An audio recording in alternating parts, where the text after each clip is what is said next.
لطیفہ عرض کیا ہے دیوبندیوں کے امام، اس کا نام اشرف علی تھانوی صاحب ہے، وہ اپنی کتاب فضائل یومیہ کے اندر 3 مقامات کے اوپر لکھا، میرے غوث الثقلین کا ایک دھوبی تھا، جب وہ مر گیا تو بعد میں اس دھوبی کو کسی نے خواب میں دیکھا تو پوچھا کیا بنا، تو کہنے لگے کچھ بھی نہیں. فرشتے نے آ کے پوچھا من ربو کا، رب کون ہے؟ تو میں نے کہا میں تو غوث پاک کا دھوبی ہوں. منکر نکیر آئے، انہوں نے آ کر سوال کیا مر ربو کا، کہنے لگا عبد القادر جیلانی کا دھوبی ہوں. کہا ماں دینوں کا، تیرا دین کیا ہے؟ ارے کہا نا غوث پاک کا دھوبی ہو. پتہ نہیں آپ کو بھی اتنا ہی مزہ آ رہا ہے جتنا مجھے آ رہا ہے. پوچھا ماں کن تو تقولو بھی کہ حاضر رجل، اونچی کہنے لگا اتنی پہچان بھی نہیں، گناہگار آدمی. حضور غوث پاک کے گھر سے کپڑے آتے تھے دھو دیتا تھا. حضور غوث پاک کا دھوبی ہوں، اتنی بات قبول ہو، بخش دو نہیں تو سزا دے دو. فرشتے حیران، یا اللہ کیسے بندے سے پالا پڑا، اونچی جو سوال کرتے گے جواب ایک ہی دیتا ہے کہ میں عبد القادر جیلانی کا دھوبی ہوں. فرشتوں نے کہا مولا کس بندے کے پاس بھیج دیا؟ اب تک 2 ہی بندوں سے واسطہ پڑا، ایک وہابی اور ایک سنی. حضور غوث اعظم قبر میں آئے اور فرمانے لگے کیوں تنگ کرتے ہو میرے ماننے والے کو، اونچی کیوں تنگ کرتے ہو میرے، یہ کوئی لوارث ہے اس کو تنگ کر رہے ہو؟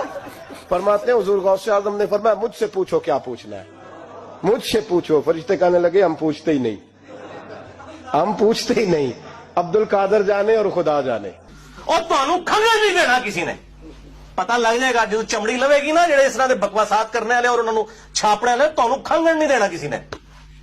جیسے ہی پوچھنا تھا وہ دھوبی جلال میں میں جب سے بول رہا ہوں مجھے نہیں معلوم، بس اتنا معلوم کہ غوث اعظم کا دھوبی ہوں، اتنا ہی معلوم کہ آگے کچھ نہیں معلوم، بس اب کچھ نہیں پوچھنا. یہ پاگل ہو گیا، باولا ہونے کی علامت ہے اس.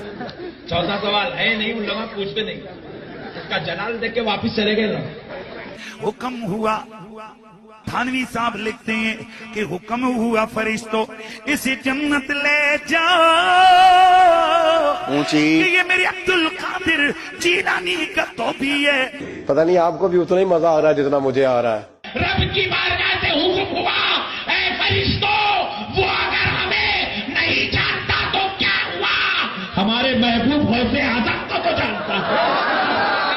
اس دھوبی کی بخشش ہو گئی، دھوبی کی بخشش ہو گئی. اونچی اس پر تھانوی صاحب لکھتے فرماتے کہ اس کی بخشش ہو گئی.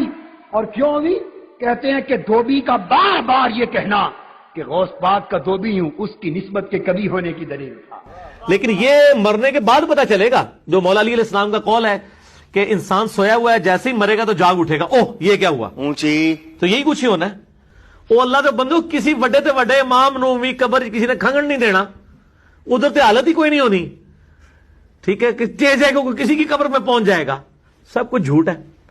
تو یہ ہوائیاں اڑ جائیں گی مرنے کے بعد، پتہ چل جائے گا کہ جناب یہ وہ کہتا ہے پتہ لگ جائے گا کہ آگے جا کے پتہ نہیں لگنا تو انہوں لگ پتہ جانا ہے. ٹھیک ہے، لیکن اس وقت ایک بندے کو مرنے کے بعد پتہ چلا کہ غلام احمد قادیانی دجال تھا، اب وہ کہ یا اللہ مجھے دنیا میں دوبارہ بھیج دے، میں دوبارہ اپنے آپ کی اصلاح کر لوں. نہیں، بخاری مسلم میں موجود ہے، میرا یوٹیوب پہ کلپ ہے، قبر میں 3 نہیں 4 سوال. بے شک. تو وہ سوالوں کے جواب آپ نے خود ہی دینے ہیں اپنی قبر میں. مر ربو کا، ماں دینوں کا، کوئی کسی کی طرف سے دے ہی نہیں سکتا. اس میں تو الفاظ ہیں یا جواب دے گا یا نہیں دے گا.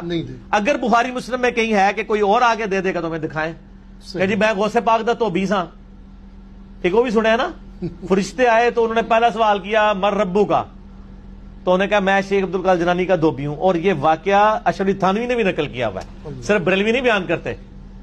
یہ پتہ نہیں کس نے کیمرہ بیچ میں فٹ کیا ہوا تھا. روایت کون کر رہا ہے؟ ماں دینوں کا دھوبی کہتے ہیں جی 300 فرشتے پریشان. فرشتے نہیں کو پریشان ہونا ایک لائی ہے.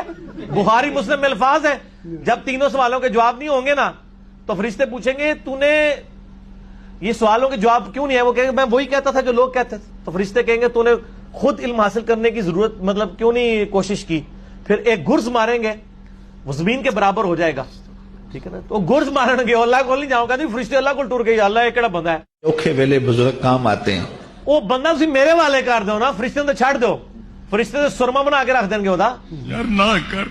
تو اللہ نے کہا نہیں ٹھیک ہے، انہوں بخش دیتا گیا. غوث پاک کا دھوبی کیا نبی علیہ السلام کا دھوبی بھی ہو وہ بھی اپنے مال کے مطابق اٹھایا جائے گا. بخاری مسلم میں الفاظ ہے مدعم نامی ایک غلام تھا نبی علیہ السلام کا, اونٹ کا کجاوا کستا تھا, آپ کو وضو کروایا کرتا تھا. غزوہ خیبر کے موقع پہ ایک نامعلوم تیر لگا, وہ شہید ہو گیا. صحابہ نے کہا بڑا خوش نصیب ہے, شہید ہوا ہے. آپ فرمایا تم اسے شہادت کی خبریں اور یہ سنا رہے ہو, خوش نصیب ہے, اور میں دیکھ رہا ہوں کہ اللہ تعالیٰ نے اس پہ آگ کی چادر ڈال دی ہے, جو اس نے مال غنیمت کی ایک چادر چوری کی تھی. تو اسی غوثے پاک دے تو ابھی لے کے بیٹھے ہو, اوکھے ویلے بزرگ کام آتے ہیں, اور کوڑ مارنا بند کر دو. اور بخاری مسلم کے الفاظ ہیں, مشکات میں بھی مال غنیمت میں چوری کے بیان والے چیپٹر میں آپ کو حدیث مل جائے گی. صحابہ کہتے ہیں اگر کسی نے ایک رسی بھی اٹھائی تھی نا, وہ بھی اس نے بیت المال میں جمع کروا دی. یعنی لوگوں نے کہا یہ رسی ہے نا, اس کی خیر ہے, اٹھا کے لے. یہ صحابی میں فرق ہے اور عام آدمی میں. جب ان کو حدیث پہنچتی تھی فوراً توبہ کرتے تھے. یہاں لوگ پورے پورے پلاٹ اڑپ کر جاتے ہیں لوگوں کے. جامع ترمذی میں حدیث ہے کہ سیدنا عثمان غنی رضی اللہ تعالیٰ عنہ علیہ السلام کے بارے میں آتا ہے کہ وہ جب کبھی قبرستان جاتے تو اتنا روتے کہ ان کی داڑھی آنسوؤں سے تر ہو جاتی. تو اصحاب پوچھتے کہ آپ کے سامنے جب جہنم کا ذکر ہوتا ہے آپ پہ اتنی خشیت طاری نہیں ہوتی, لیکن قبرستان میں قبر کے سامنے یہ معاملات آپ کے ساتھ کیوں ہوتے ہیں؟ تو انہوں نے کہا کہ میں نے نبی علیہ السلام سے خود سنا تھا کہ قبر آخرت کی منزلوں میں سے پہلی منزل ہے, جس کی یہ منزل پھنس گئی اس کی اگلی منازل مشکل ہو جائیں گی, اور جس کی یہ منزل آسان ہوئی اس کی اگلی منازل آسان ہوتی چلی جائے گی. یہ وہ شخص کہہ رہا ہے جسے 3 دفعہ جنت کی بشارت ملی ہوئی ہے. ہمارے پاس کوئی جنت کا ٹکٹ نہیں ہے, اور ہماری بے پرواہی اپنے عروج کے اوپر ہے. اسی کو پنجابی میں کہا جاتا ہے نا, عقل نہ ہوئے تے موجیں ہی موجاں, عقل ہوئے تے سوچیں ہی سوچاں. جسے عقل نہیں ہوگی وہ موجیں مارے گا کیونکہ اسے پتہ نہیں ہے نا, لیکن جسے عقل ہوگی وہ سوچے گا کہ یار یہ معاملہ تو بڑا خطرناک ہونے والا ہے. صحیح بخاری میں حدیث ہے, نبی علیہ السلام نے فرمایا آپ ایک جگہ سے گزرے, کچھ اصحاب آپس میں یعنی ہنسی مذاق کرتے ہوئے ہنس رہے تھے, تو آپ کھڑے ہو گئے. آپ نے فرمایا جو کچھ میں جانتا ہوں نا, اگر تم جان لیتے تو بہت کم ہنستے, زیادہ رویا کرتے. بہت سیریس کیس ہونے والا ہے. صحیح مسلم میں حدیث ہے, آپ علیہ السلام فرمایا میں نے ارادہ کیا کہ میں اللہ سے دعا کروں کہ تمہیں عذاب قبر سنوا دے. دکھانے والی تو کہانی ختم سر, سنوا دے. لیکن مجھے ڈر ہوا کہ اگر تم نے عذاب قبر سن لیا تم اپنے مردوں کو دفنا نہیں چھوڑ دو گے, ایسی خشیت تم پہ طاری ہو جائے گی. لیکن یہ اللہ تعالیٰ نے سب کچھ پردے میں رکھا ہوا ہے سر. صحیح بخاری میں حدیث ہے کہ میت جو ہے وہ چارپائی پہ کلام کرتی ہے. نیک میت کہتی ہے مجھے جلدی جلدی میری جگہ کی طرف لے چلو, اور جو بری میت ہے وہ چیخو پکار کرتی ہے کہ مجھے کہاں لے کر جا رہے ہو. اور نبی علیہ السلام کے الفاظ ہیں صحیح بخاری میں کہ زمین و آسمان کی ہر مخلوق اس کی چیخیں سنتی ہے سوائے جنوں اور انسانوں کے, کیونکہ جنوں اور انسانوں کو اللہ تعالیٰ نے غیب کے پردے میں یہ چیزیں رکھی ہیں نا, اسی کے اوپر تو جنت ہے. ان الذین یخشون ربهم بالغیب لہم مغفرۃ واجر کبیر. جو لوگ بن دیکھے اپنے رب سے ڈرتے ہیں ان کے لیے مغفرت ہے اور اجر کبیر ہے. دیکھ کے تو سب نے مان لینا ہے, پھر سر اس سے بھی آگے اگر آپ چلے جائیں, صحیح بخاری میں یہ حدیث موجود ہے کہ جب میت کو سوالات کے جوابات نہیں آتے نا تو فرشتے اس سے پوچھتے ہیں کہ تجھے سوالات کے جوابات جو نہیں آئے یہ کیا معاملہ تیرے ساتھ ہوا؟ تو وہ کہتا ہے میں تو وہی کہتا تھا جو لوگ کہتے تھے, سن سنا کے سننی, تم نہیں پڑھ پڑھا کے سننی نہیں. تو فرشتے کہتے ہیں تو نے خود پڑھ کے سمجھنے کی کوشش کیوں نہیں کی؟ پھر فرشتے اسے ایک گرز مارتے ہیں جس سے وہ زمین کے اوپر بالکل, جس کو کہتے ہیں نا پیرلل ہو جاتا ہے زمین کے, خاک بن جاتا ہے. اور اس کی جو گرز کی اگینسٹ اس کی چیخو پکار ہے اس کو جن و انس کے علاوہ تمام مخلوقات سنتی ہیں. اگر یہ سن لیں تو ظاہر ہے یہ تو پھر انسان کے بچے نہ بن جائیں.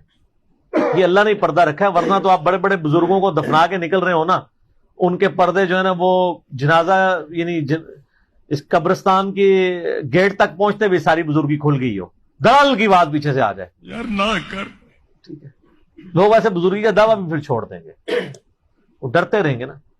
تو یہ اللہ نے پردے رکھے ہوئے. منحوس آدمی